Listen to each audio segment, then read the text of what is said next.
మీకు తెలిసి ఉంటే మన హిందువులందరికీ ఈ విధంగా జరుగుతున్నాయని చెప్పేసి మన హిందువుగా అందరికీ తెలియవలసిందిగా మన హిందువులందరికీ చెప్తున్నాము. మన హిందూ దేశంలో జరగబోయేది నేను ఇప్పుడే ముందుగా మన కంటి ముందే తెలుస్తా ఉంది. మన హిందూ ఆడవాళ్లకు మాన ప్రాణాలు కోరుకునే సమయం కూడా మనకు చాలా దగ్గరలోనే ఉంది. మనమైతే హిందువుగా మనం కళ్ళు తెరచకపోతే, మనమందరం యూనిటీగా ఉండకపోతే మనకు హిందువుగా మనకు మనుగడే లేదు.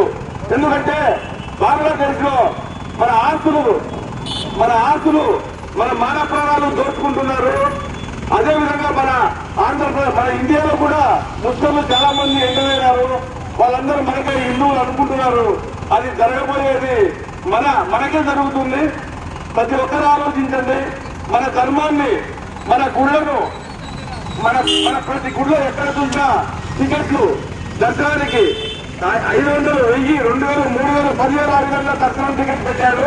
మన గుళ్ళ పోనీ కూడా ఎందుకంత డబ్బులు పెట్టారని అడిగే వారికి సమాధానం గవర్నమెంట్ ఏమంటే మన గవర్నమెంట్ ఆక్రమించుకునేస్తున్నాయి.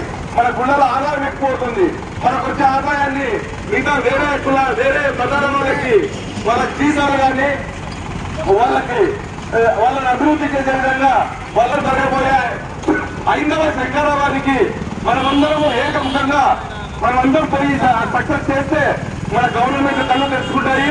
మన గవర్నమెంట్ కానీ సెంట్రల్ గవర్నమెంట్ కానీ మన రాష్ట్రం ఆంధ్ర రాష్ట్రం స్టార్టింగ్ ఈ రోజు మన ఆంధ్ర రాష్ట్రమే స్టార్ట్ చేసి శంకరావారిని మొదలు పెట్టింది. అన్ని రాష్ట్రాలు ఇదే విధంగా చేస్తే సెంట్రల్ గవర్నమెంట్ కూడా దిగొచ్చి మన మన దేవాలయాలు మనకే.